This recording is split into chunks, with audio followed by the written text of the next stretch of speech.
Hey, ladies and gentlemen, we are live here. This is Athon Books. My name is Steve Bollier. You may know me as Jamie Castle. It's been a long time since I've done a live show. I was doing these regularly for a good year or so, and then you guys have become more familiar with John Chambers over the past month or two, and he's done a phenomenal job. And now I have to do my best to live up to the expectations that John has set for Athon Books. So I'm gonna do my best. You're here looking at the Marvel and DC Star Wars throw up zone behind me. This is my office, and today we're gonna have a guest join us. Sadly, not in the same room, but we are gonna be meeting with Actus, the author of Cleavers Edge, Orc Chef Book 1. I'm super excited, but before we do that, I want to talk about the releases that we have going on here this week. As you know, every Tuesday, Athon Books releases a wide variety of books. You will never find a book one in a series released in a genre at the same time as someone else. So there's a variety every single week. And starting off, we've got book 3 of Joshua Guyu's World Ship series. It is called Udo the God. If you have been following Joshua's journey through this series, you would have read Udo the Digger, Udo the Warlord, and now we get to end it with Udo the God, and I will give you a guess as to what might take place here in this story. I'm going to read for you the sales description and see what y'all think. So Udo has escaped his home world in search of peace, but he finds only more trouble living amongst the giants of Talam. When he decides he cannot live within the restrictions of their society any more than his own, he flees to the country and forests beyond. There he runs into his old friend Gafan, who offers to take him to a new world where he could find ultimate peace of mind he's always sought, along with Ing, the goddess mother Udo never stopped searching for. Led on a treacherous journey through the caverns of hell, Udo is pursued constantly by the demons of that realm, as well as their master, an omniscient being only known as the Watcher. Along with Gafan, he must escape these creatures and the many perils that lie beyond to gain the halls of On and ultimately the throne of God. So Joshua's done a great job of mixing fantasy, epic fantasy, and science fiction to create this fantastic world. The third book here is narrated by Michael Kramer. If you've been following, again, we started with R.C. Bray, and unfortunately, R.C. Bray has had just a tremendous year of challenge and et cetera, et cetera. And so we passed on the torch to Michael Kramer, who I think has done an amazing job. So anyway, check it out. And next up, we've got Leviathan's Battle by Craig Martell. This is the third book in Craig's series. He's got 6 planned. Not to be mistaken when you read a title like Leviathan's Last Battle. Leviathan's Trial will be coming out shortly. It is not Leviathan's Last Battle. Surprise! So let me read this for you and we'll see what y'all think. The Vestral fight back, but Leviathan stands in their way, and Major Payne, no better name than Major Payne, opens a new front in the war. His goal is nothing less than turning the Vestral's allies against them to bring peace to the galaxy. The Vestral exist, and they have secrets. The war will continue because it suits them. Humanity must confront the real enemy. They must win, or the war will continue for another 1,000 years. There's only one ship that can do what needs to be done. Leviathan goes on the offensive, trailing deep into Vestral space to find them and eliminate their ability to make war. An attack the likes of which the galaxy has never seen. One last battle, sure, Craig, to determine humanity's fate. So pick up Leviathan's Last Battle. It's been doing super well in the science fiction world. Craig is a fantastic author. We're looking forward to seeing how this series progresses and moves forward, which is the same thing. So progresses and moves forward. You can have both of those if you want them. Next up, we've got a book called House Omega. It is the first book from Gus Harris Reed and the Marshals of Rhea. It is, as you can see, it's Warhammer meets Warhammer 40K meets, honestly, something more along the lines of what somebody like Rick Partlow has been doing over the last several years. Let's see, mechs, machine magic, and monsters. I could end right there, and I think everybody listening would be super excited. For over 100 cycles, the Marshals of Rhea have defended their strongholds against the wasteland's many dangers, from vicious raiders to mechanical beasts. To fight these foes, the plot chargers 18-foot mechs engineered by the Secret Armorers Guild. At Clarion, the ancient stronghold of House Omega, anticipation is high as the marshals gather for a major hunting expedition. But when disaster strikes and House Omega is left leaderless, it falls to a no-nonsense head cook, Xanth, to investigate. She's not alone, however, and is aided by an unlikely group of individuals, including a haughty young noblewoman, a world-weary armorer, and a fastidious bodyguard, and a whimsical assassin. As they endeavor to solve the tragic mystery, they unveil truths about their world, themselves, and each other that perhaps should have stayed hidden. For what they ultimately discover will shake their techno-feudal civilizations to its very foundations. I'm super excited to listen to this book. We've got Sean Compton on audio. Unfortunately, we didn't have quite the sync that we had hoped to, but it actually should be very, very quickly that we release this on audio. But meanwhile, it's available on Kindle Unlimited and paperback. As a matter of fact, all of our books are available on Kindle Unlimited. So let's move here to the final book in Cassiopeia Fletcher's Stoneworld Saga. I always stumble over her name. Of course, I know how to say Cassiopeia, but I just always stumble over Cass's name. This is the fourth book. It's called First World Problems, and it ends this beautiful series of post-apocalyptic mayhem. I'll read this for you. River is gone and Athens abandoned. With nowhere else to go, the Tartans evacuate both their citizens and the Hawaiian refugees to Galveston, the capital city of New Texas. As a Texan, I take great offense to the fact that Galveston has become the capital of. I don't know what to do here. I don't even know what to do with this. And I'm actually I don't usually tell people this, but I'm looking at Actus through. I could see his little screen at the bottom. Y'all can't see him yet, but he's laughing too because he's from Texas. And there's not a Texan alive that would ever expect Galveston to become the capital. Moving on. Surrounded by a pre-wave technology, Felicity has never been more uncomfortable while Winter thrives in her position as assistant director of the new Anaphedidron project. The shift in Tartan dynamics has caused some friction between the years-long group of friends, but as uncomfortable as the Athenians are, the Hawaiians are having an even harder time adjusting, particularly Zach, whose main talents have become unnecessary. To make things worse, Oliver is unsure of where his loyalties lie, but he's beginning to think he made a big mistake throwing in with River and her Tartans. A thought that becomes stronger when he begins taking care of Seven's pregnant widow, Sierra Knowles. So that's the epic finale here in Stoneworld Saga. Now, without further ado, I'm going to bring on Actus before I've had the House Omega. It's hard to do all the things. There we go.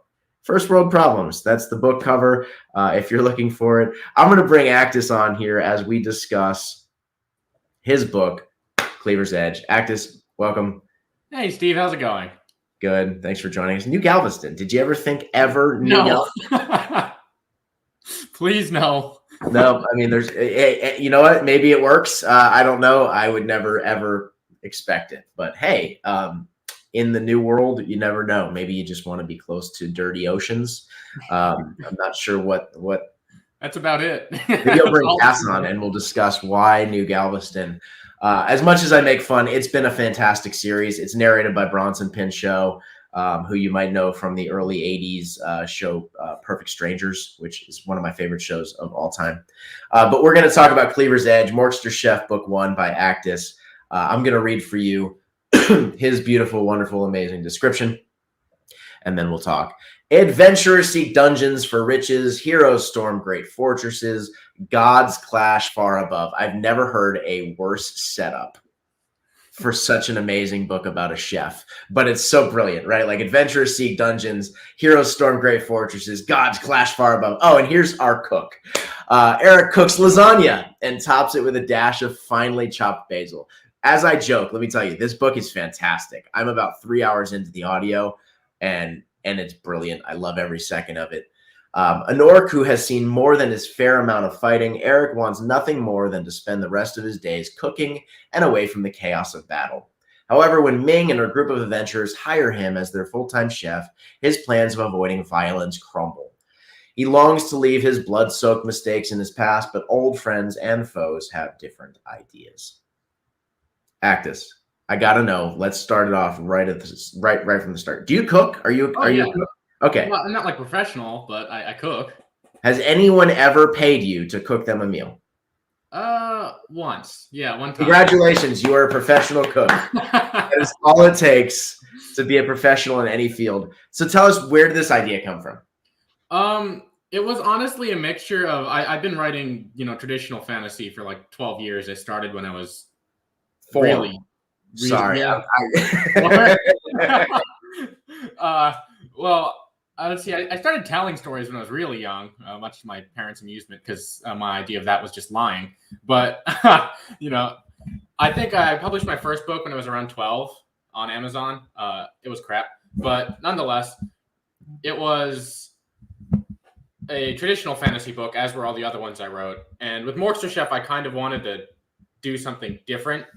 And as I was sitting there going, I like being unique, So I'm sitting there going, how can I make this different while not making it something I don't want to write? Because I wanted to keep it going for a while. And at the time, I was really hungry. And I thought, it might be fun to work some food into the novel I'm currently writing, which is a different one.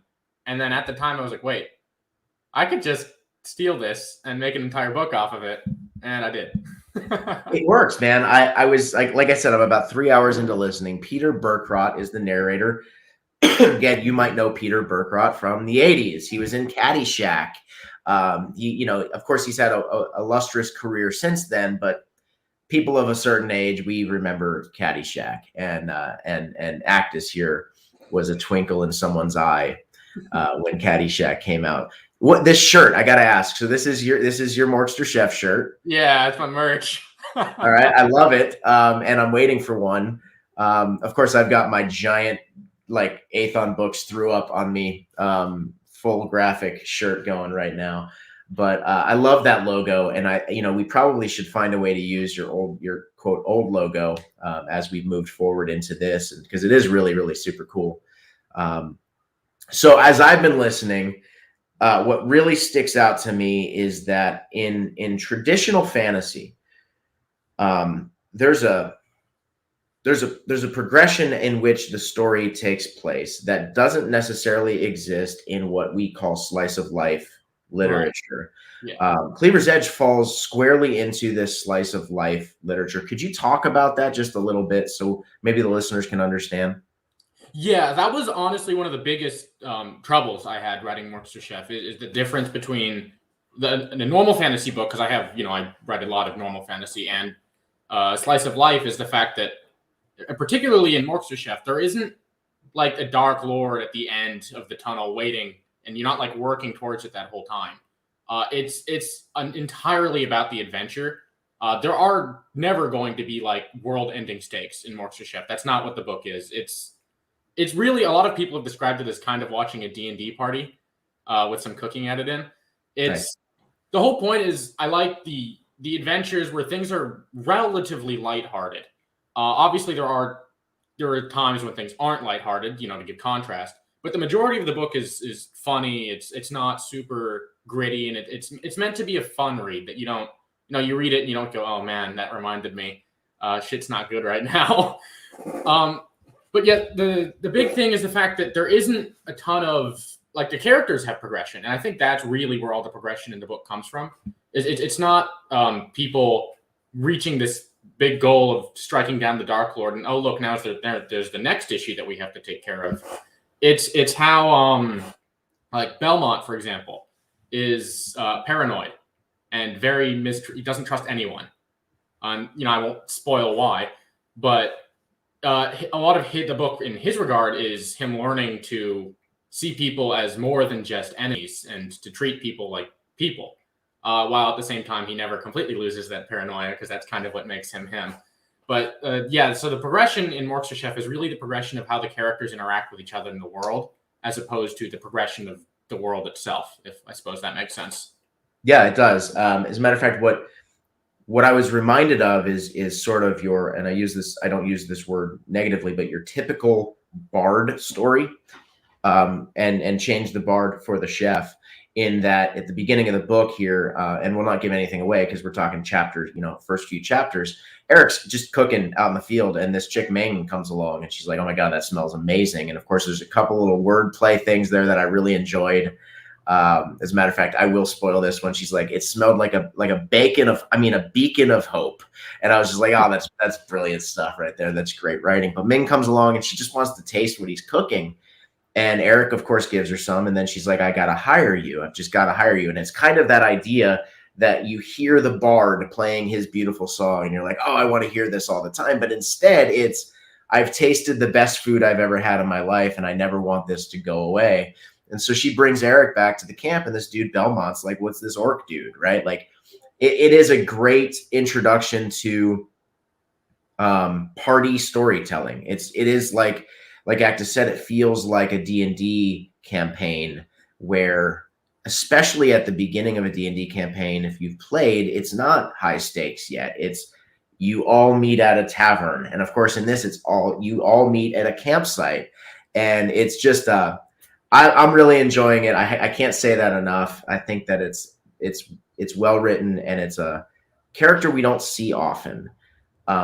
With that said, I would love to know who your inspirations are in writing, maybe your favorite books, favorite authors. What brought Actus to writing this style? Because I think we all have that foundation of upon. I think the funny thing there is, because I think in general, like if someone goes, "Actus, what's your favorite genre?" I'd go lighthearted fantasy, hands down. Happy-go-lucky. Nothing is ever like, I want the heroes to win. And spoiler alert, any book I write, they will. It's just kind of how I write. But the funny thing is, if you ask me my favorite novels, it'd be like Night Angel by Brent Weeks, which is... That's grim, dark, man. It is.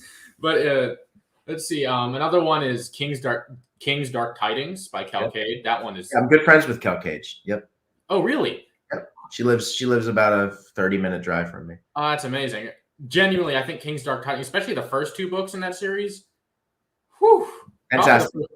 Probably the best two books I've ever read, honestly. I love how she did the whole like strong protagonist that wasn't...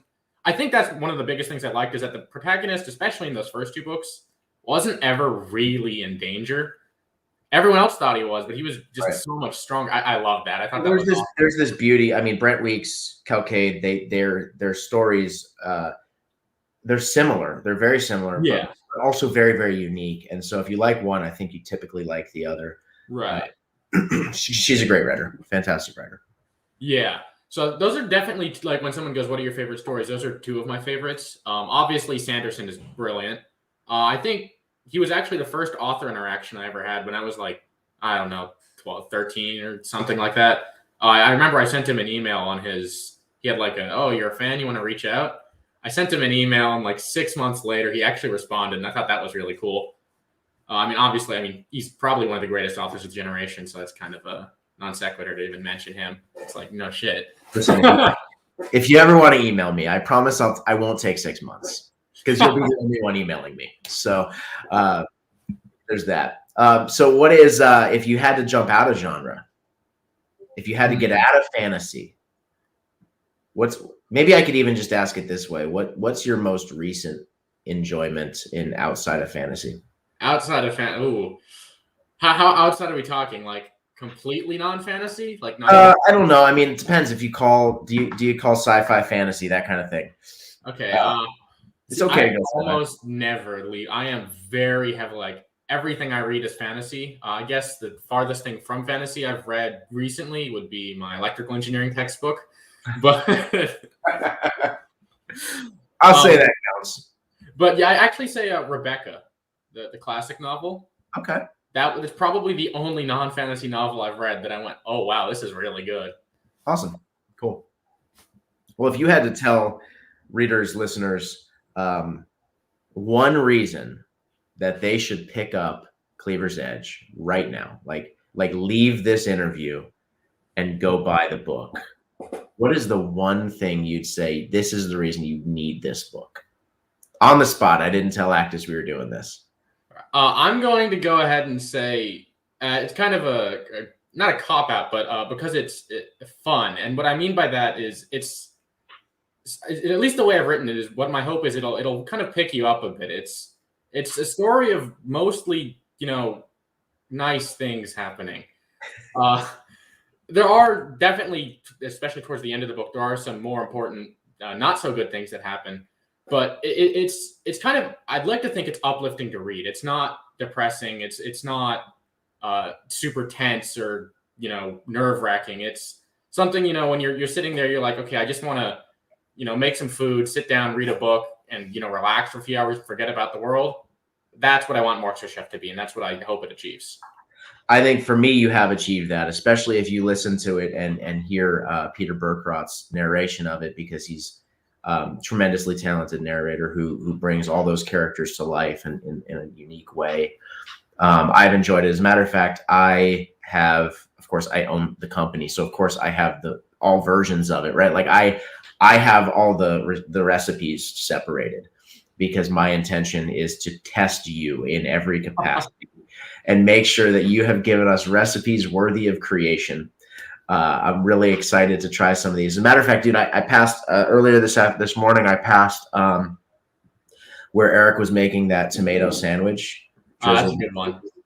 And I got so hungry at that point. But that's the goal. I got so hungry. I wanted that sandwich so bad, and I don't even know that I have something as simple as bread and tomatoes downstairs for me to cook. But I'm gonna find out if I do, because that's the first one on the list. I do think that is probably one of the best recipes in the novel. Every time I've made that, people have loved it, even the ones that hate tomatoes. So what I love is Belmont gets it, and he's like, "That's it."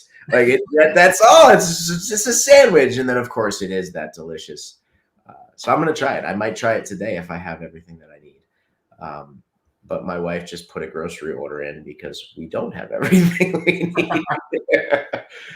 So okay, what's next? What's next for you? A lot of things, actually. I've been very busy this year. So for Orc Chef, book 2 is close to done. It's probably about 20,000 words away. For you readers who don't understand word count, that's about 4/5 of a finished book of this length, right? Yeah. It's about 120,000 words. Book 1 was. I think it's about 110-ish. 110. So, like, yeah. So once I get some time, because I've been having finals in college. So once I finally get some time this winter break, I'll probably crack that out, finish it up. I already have plans for book 3. Book 2 kind of ends on a downward, like, things are bad, and then book 3 will be probably the wrap up where everything goes very good again. Yeah. In addition to Orc Chef, I have 2 other novels, both signed with you guys. My Best Friend is an Eldritch Horror and Steamforged Sorcery. I don't know when Eldritch Horror is coming out. That one's a fun one. It's another largely slice of life, but a little higher stakes. And Steamforged is, ironically enough, a mage punk novel, which the Netflix series Arcane came out recently, and obviously everyone loved that. So I started that before Arcane. I just like that to be known. I did not see the success of Arcane and go, I want that. I was the hipster. I before they were. Well, tell you what, man, that happens to me all the time with stuff that I'm writing. Especially, I have a superhero series that I write with CJ Vallon, and it's like every time we have a cool arc going, one of these other major, The Boys or Titans, whatever, all of them, one of them does it, and we text each other. I'm like, did you just see that? That was our arc. We just need to put books out quicker. So I feel you, dude. I truly do. It happens all the time. Luckily, it's not the content that I'm overlapping. It's just the theme. Yeah. Like the whole setting. So I'm probably fine there. But I saw that come out. I was like, man, if I put this out like 2 weeks or 2 weeks ago, I would have been great spot. But those are definitely the main things I've got. I have 2 books of Eldritch Bestie already fully written. And super excited. This is like cover reveal right here. Yeah. I don't think anybody's seen this publicly. Super excited about Steamforged sorcery. That's hard to say. Steamforged sorcery. So that'll be the next series I think that we put out with Actus. But of course, we've got books 2 and 3 of Orc Chef coming out before that. So maybe book 2 before that. I'm not quite sure. Yeah, I think if I had to guess, it'll be book 2 sometime early 2022-ish. Yeah. Steamforged Sorcery, same, early 2022. And then Eldritch Baskies, whenever I get around to editing it, because I have 2 books of it already written. I just have to edit them. Well, I feel compelled. I always used to say this. I don't know that John always does, but with Aethon books, you never have to worry about a series being done. We typically don't take chances that you'll have the Patrick Rothfuss, George R.R. Martin thing going where you'll be waiting forever for something.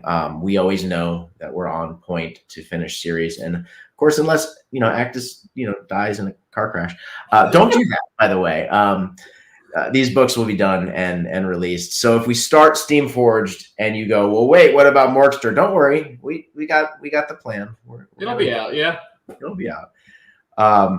So I'm just gonna kind of one more thing. Tell us the most crazy fact that no one knows about Actus. Okay, I like that one. I think some people know this one, but it's crazy enough that I'll use it anyways. I've flown several projects aboard the International Space Station. What? Hold on. You've what? I've been a part of a team, and then once on my own, and I've flown like engineering projects aboard the International Space Station. They were up there for like a month. That's amazing. Yeah, it was a lot of fun. Mostly in high school, and then once in college. I have a time capsule buried somewhere. Does that count? Close enough. That's really cool. That's very cool. There was a group that did like send your novel to the moon recently. I don't know if you saw that. I did not. That's cool. Group of indie authors. Yeah, I think maybe it was short stories. I don't know, but they basically put like all of them on a USB drive, I think. Okay. And it somehow got put on something. I don't know what went to the moon. I don't know. I mean, so many things get launched nowadays with like SpaceX and everything that's been going on that I've lost track and count of what's going on. Meanwhile, I just want my freaking Cybertruck. That's all I care about. Tesla's doing all this other crap, and I just want my Cybertruck, and nobody's going to give it to me. It is what it is. So that's cool, man. That is a fantastic piece of information that I'm jealous of. Every now and then the ISS goes over my house and I run outside with my son and I'm like, look. And it's just this tiny little thing going over. And he's like, what is that, Dad? I'm like, come on, man. He's 7. He doesn't know. Well, awesome. That was fascinating information. I hope all of you are fully encouraged and inspired to go pick up Orc Chef Book 1, Cleaver's Edge. As a matter of fact, my name for it was Leave It to Cleaver, but that got shot down probably because Actus is not old enough to know what Leave It to Beaver is. But is that true? Did you not know? Yeah, when that was mentioned, I was like, I have no idea what that is. I actually was concerned that Rhett wouldn't know what it was. And then he was like, that is the best name ever. And I'm like, do you know what Leave It to Beaver is? And I was shocked because Rhett's about 5 years younger than me. And of course, Leave It to Beaver came out in the 60s or so. Yeah, it would have been awkward if people were like, I love your reference. And I was like, what reference? What reference? Chances are you made the right move because a lot of readers of this genre are a lot younger anyway. I mean, there are the older readers as well, but they probably wouldn't get the reference. So you probably made the smart move. Hat off to you, good sir. All right, so pick up Cleaver's Edge today. Of course, we had several other books that I talked about at the beginning of this session that you'd behoove yourself to pick up as well. Until next week, John Chambers will be back. He had a death in the family. He had to fly out kind of on a whim to Louisiana. It's the only reason to ever go to Louisiana. Just kidding. Louisiana is a beautiful state if you enjoy mosquitoes and alligators and humidity. So thank you guys very, very much for joining us here today. And God bless you guys.